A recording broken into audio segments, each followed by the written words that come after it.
Welcome my dear rock. आज हम देखने वाले हैं अननोन ओरिजिन। मूवी की शुरुआत एक बिल्डिंग में आग लगने से होती है, जहां पर कुछ पुलिस वाले बिल्डिंग में फंसे सभी लोगों को बचाने की कोशिश में लगे होते हैं।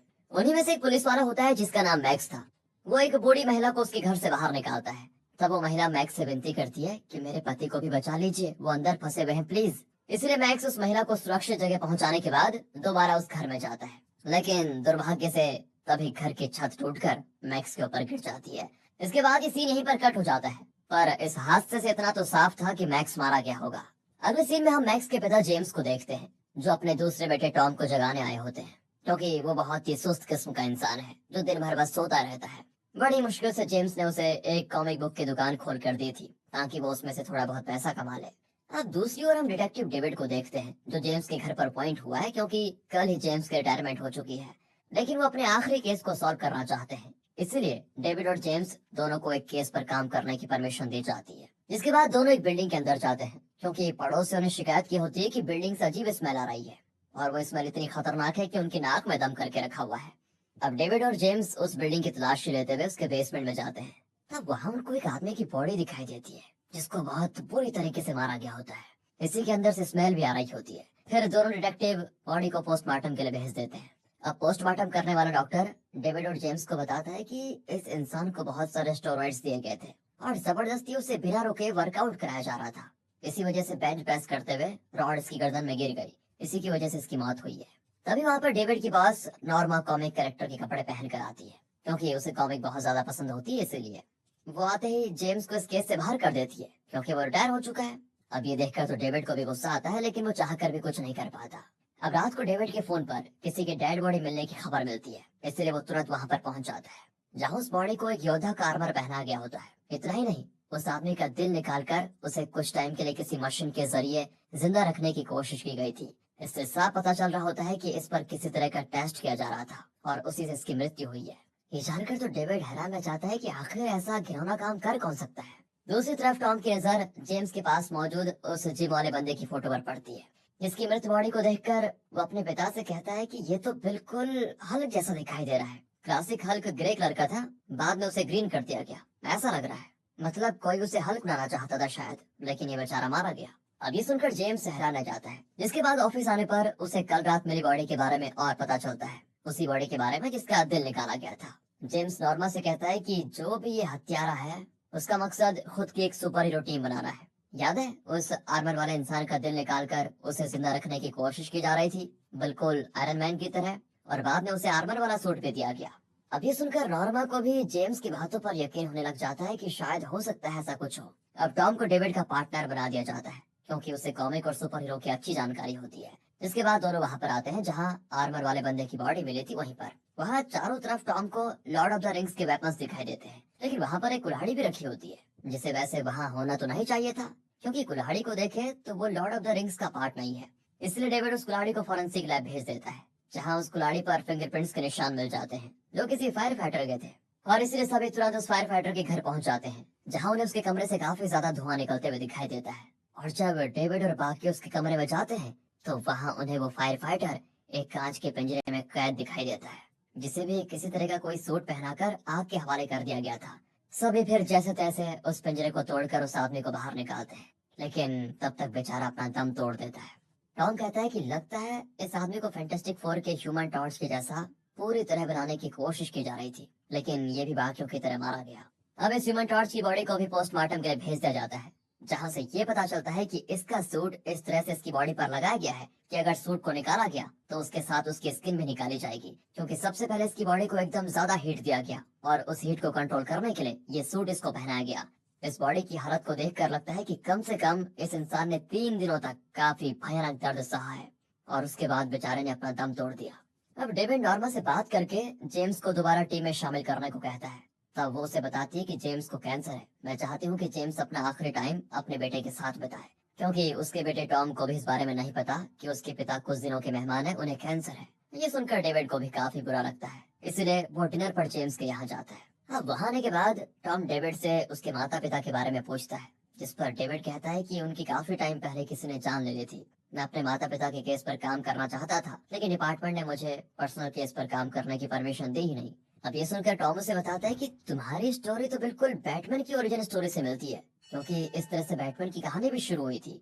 ये सुनकर डेविड थोड़ा हैरान रह जाता है और नॉर्मा के साथ अपने माता पिता के केस की फाइल को निकालता है, जिससे उसे पता चलता है कि उन्हें मारने वाला भी वही किलर है जो अभी सारे लोगों को सुपर हीरो बनाकर मारने की कोशिश कर रहा है, क्योंकि उन्हें उन फाइल में एक नंबर कार्ड मिलता है जिसमें डिटेक्टिव 33 लिखा था, और ये वही कॉमिक बुक थी जिसमें बैटमैन की ओरिजिन स्टोरी है। अब ये सुनकर डेविड हक्का बक्का रह जाता है कि कौन है ये। अब टॉम नॉर्मा और डेविड से कहता है कि जो भी इंसान इन सारे लोगों को मार रहा है उसके पास जरूर सारे सुपर हीरोज की ओरिजिनल क्लासिक कॉमिक मौजूद होगी, क्योंकि वो इंसान उसी हिसाब से लोगों की जान ले रहा है और ऐसी क्लासिक कॉमिक जल्दी अवेलेबल नहीं होती। लेकिन हाँ, मैं एक इंसान को जानता हूँ जिसे पता होगा कि क्लासिक कॉमिक किसके पास हो सकती है। इसलिए सभी अब उस आदमी के पास जाते हैं जो कि एक इलीगल कॉमिक डीलर होता है, और दुनिया के हर तरह की कॉमिक इस आदमी के अलावा कहीं नहीं मिलेगी। वो आदमी उन्हें बताता है कि ऐसे क्लासिक कॉमिक तो विक्टर नाम के एक आदमी ने मुझसे खरीदी थी। वो उन्हें उसका एड्रेस भी देता है। डेविड अब अकेले ही अपने माता पिता का बदला लेने निकल जाता है, जहाँ उसे विक्टर के कमरे में उसकी ही बॉडी दिखाई देती है जो कि मर चुका है। डेविड गुस्से में उसे ही शूट कर देता है, लेकिन तभी उसकी बॉडी से कोई गैस निकलने लग जाती है, और तभी वहां पर नोवा नाम का एक आदमी अजीब तरह का मास्क लगाए हुए आता है जो कि असली किलर है। तब विक्टर की बॉडी से निकली हुई गैस की वजह से डेविड को हेलुसिनेशन होने लग जाते हैं, जिससे उसे ऐसा लगता है कि नोवा के मास्क से कीड़े निकल रहे हैं। वो उससे पूछता है कि आखिर तुम ये सब कर क्यों रहे हो। नोवा कहता है कि मेरी कहानी में तुम हीरो हो और मैं विलन, इसीलिए मैं तुम्हें यहाँ पर मारने आया हूँ। इसके बाद दोनों के बीच खूब लड़ाई हो जाती है, पर सही समय पर नॉर्मा वहां पर आकर नोवा को शूट करने की कोशिश करती है, लेकिन ये देखकर नोवा उसकी आंखों में स्प्रे करके उसे मारकर वहां से भाग जाता है।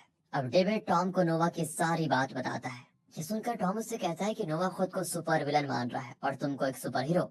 इसका मतलब साफ है कि वो तुमसे एक डिटेक्टिव की तरह नहीं, एक सुपर हीरो की तरह लड़ना चाहता है। इसलिए तुम्हें भी सुपर हीरो की तरह उससे लड़ने के लिए तैयार हो जाना चाहिए। इतना ही नहीं, अभी तक उसने जितने लोगों को मारा वो सिर्फ इसीलिए ताकि तुम उस तक पहुंच सको। अब ये सुनकर डेविड हैरान जाता है कि मेरा ऐसा कौन सा दुश्मन है। उसे यकीन ही नहीं हो रहा था कि कोई ऐसा भी कर सकता है। इसलिए वो टॉम की बात को मानते हुए एक अजीब सुपर हीरो वाला कॉस्ट्यूम पहनकर नोवा के पास जाने के लिए तैयार हो जाता है। दूसरी तरफ जेम्स चुपके से ऑफिस आकर नोवा के बारे में जानकारी निकालने की कोशिश करता है, जिससे उसे नोवा की रियल आइडेंटिटी मिल जाती है कि असल में वो इंसान है कौन। फिर वो ये जानकारी डेविड के पास लेकर जा रहा होता है, तभी वहां पर नोवा आकर उस पर हमला कर देता है और उसे बंदी बनाकर अपने पास लेकर जाता है। इसके बाद वो डेविड को फोन लगाकर कहता है कि जेम्स मेरे कब्जे में है, अगर उसे जिंदा देखना चाहते हो तो तुम्हें एक सुपर हीरो बनकर मेरे पास आना होगा, वो भी अकेले। अब डेविड ये सुनकर बड़ा हैरान रह जाता है। टॉम भी घबरा जाता है, इसलिए वो डेविड को अपने भाई की पुलिस वर्दी पहना देता है, जिसे वो और नॉर्मा थोड़ा मॉडिफाई करके एक सुपर हीरो वाला लुक दे देते हैं। जहां अब डेविड सुपर हीरो बनकर नोवा से लड़ने के लिए निकल जाता है और उसने अपना नाम सुपर हीरो एप्स रखा होता है। इधर जेम्स को नोवा ने कैद करके रखा होता है। तभी जेम्स उससे कहता है कि अपना मास्क तो हटाओ, मैं जान चुका हूँ आखिर तुम हो कौन। नोवा अपना मास्क हटा देता है, जो कि कोई और नहीं बल्कि वही पोस्टमार्टम करने वाला डॉक्टर है।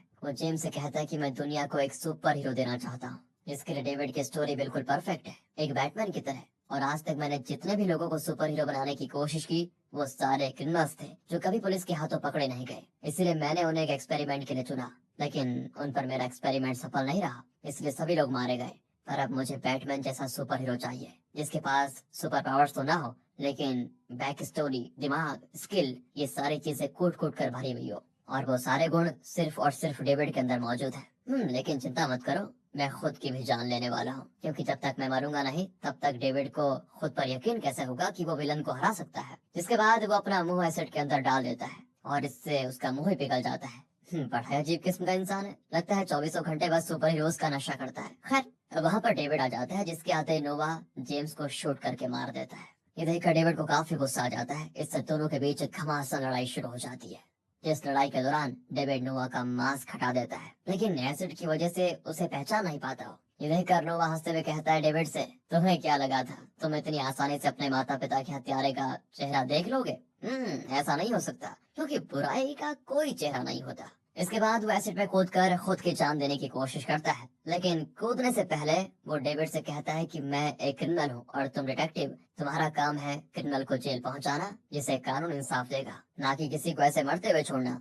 इसलिए आओ और मुझे सजा दो। लेकिन डेविड कहता है कि तुमने ही तो कहा था तुम्हें सुपर हीरो की जरूरत है, ना कि पुलिस वाले की। इसलिए आज जो तुम्हारे सामने खड़ा है वो डिटेक्टिव नहीं बल्कि एक सुपर हीरो है। और ये सुनकर नोवा एकदम खुश हो जाता है क्योंकि उसका प्लान सफल रहा। वो डेविड को एक सुपर हीरो बनाना चाहता था जो कि आज बन भी गया। इसलिए वो एसिड में कूद कर खुद की जान दे देता है। और कुछ टाइम के बाद डेविड और बाकी उसके घर जाते हैं जहाँ से उन्हें बेसमेंट में जाने का रास्ता दिखाई देता है। अंदर आने पर वो बिल्कुल बैटमैन के बेसमेंट वाली जगह दिखती है। वहाँ पर एक सुपर कंप्यूटर भी रखा होता है क्योंकि यहीं से नोवा सारी चीजें कंट्रोल करता था। इससे सभी समझ जाते हैं कि नोवा कोई और नहीं बल्कि पोस्टमार्टम वाला वो डॉक्टर ही था। इसलिए अब से डेविड सुबह डिटेक्टिव की नौकरी करता है और रात को एप्स बनकर शहर के बदमाशों से शहर को प्रोटेक्ट करता है, बिल्कुल एक सुपर हीरो की तरह। भले ही नोवा का तरीका गलत था लेकिन आखिरकार उसने दुनिया को एक सुपर हीरो दे ही दिया। और इसी आप कह सकते हैं मिक्स फीलिंग के साथ ये मूवी यहाँ पर खत्म हो जाती है। मुझे पता है रॉकर्स भाइयों अब आप कहोगे कि ये कैसी मूवी थी, लेकिन कभी कभी हमें इस तरह की मूवी भी विटनेस करने चाहिए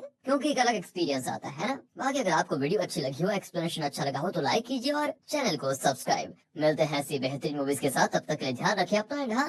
फाइनली थैंक्स फॉर वॉचिंग।